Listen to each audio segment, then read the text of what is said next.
Kevin back again doing your inside walkthrough of this 2014 Villagio. Floor needs to be clean, but it's a kind of an interesting, almost like a cork-like material.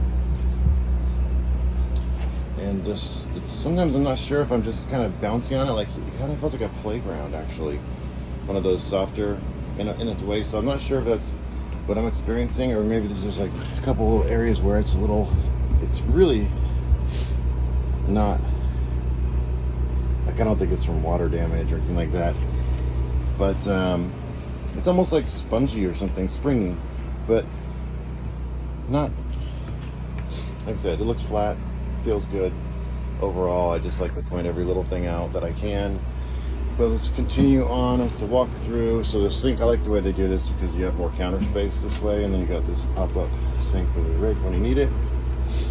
This is like a hard surface, like a kind of like a, I don't know if it's granite, but that kind of hard surface countertop.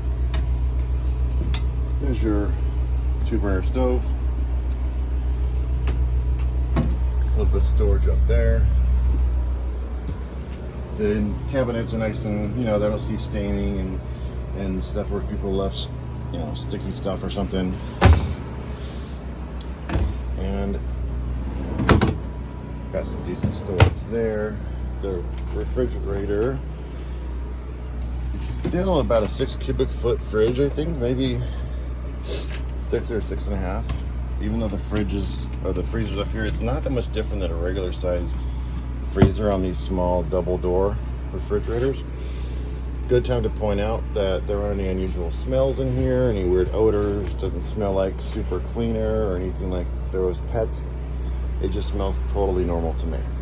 This is your convection microwave oven up here, so you can bake and microwave in there.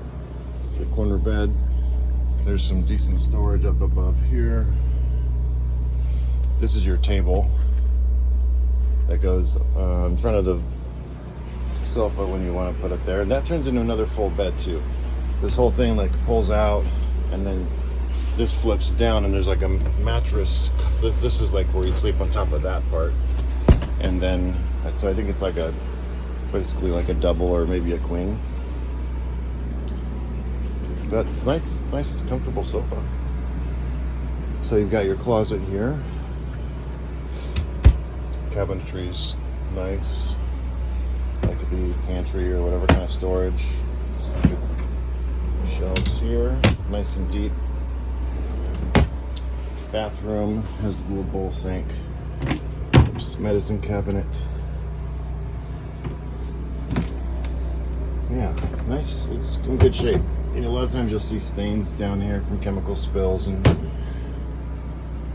so you do have this. Is like a partial glass door shower, and then they've got a shower curtain that fills the rest of the gap. That probably had a different type of door in there, and my guess is they took it off because it didn't give them enough elbow room, and this opens that space up a little more, or it broke, or who knows what. But that's what we got here. Porcelain toilets. Do have a nice, fantastic fan. Normally you don't get those in the bathroom, and it's got a rain sensor on it.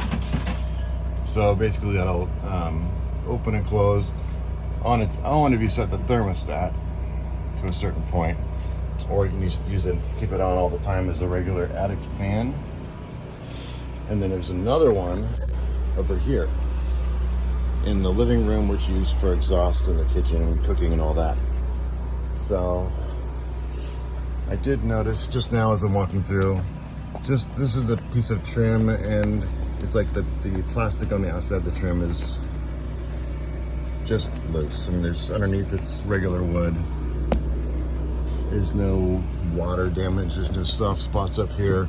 It's just like the laminate cover on top of that wood trim piece is loose in the corner, and right here where it came together as another seam. And this is just seam tape covering up a line in this material, wallpaper or whatever.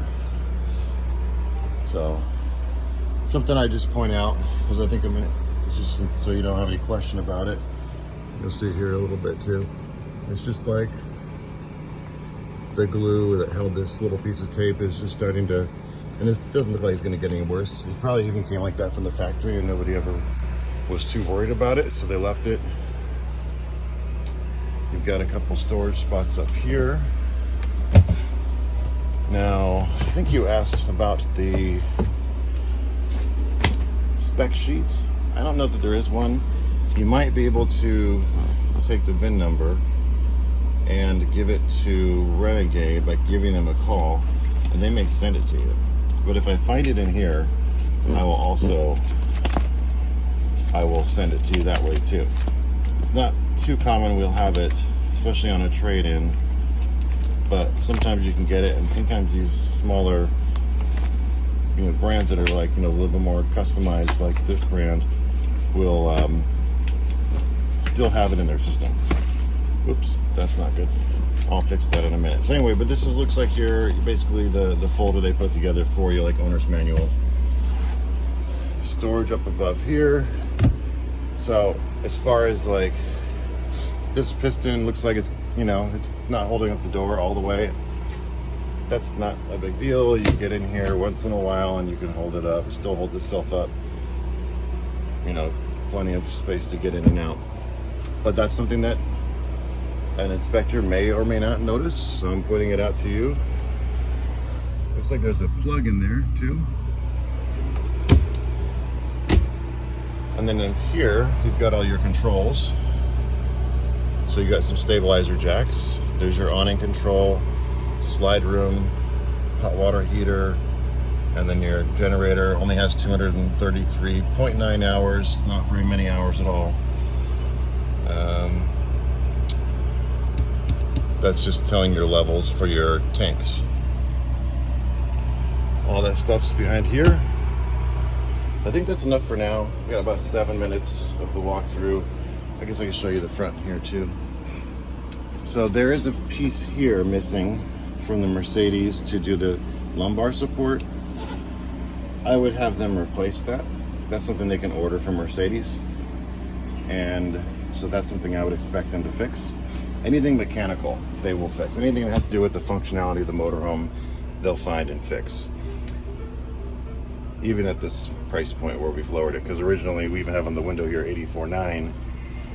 Originally it was actually $109,000, and then $99,000, then $84,000. You know, they've dropped and dropped, and now they're just like, all right, let's get it out of here. So there's the current mileage, 47,895. You got navigation, so that's cool. You've got a decent stereo system there, and apparently it's built in with Sirius. At least it's Sirius. It has the capability to add Sirius to it, is what it is, I think, because it's not dialed in when you push the button. But it does look like it has Bluetooth audio. Okay. But the seats are in good shape here, so that's good. And I think that's about all we need to cover. So let me send this up to YouTube and I'll get it over to you.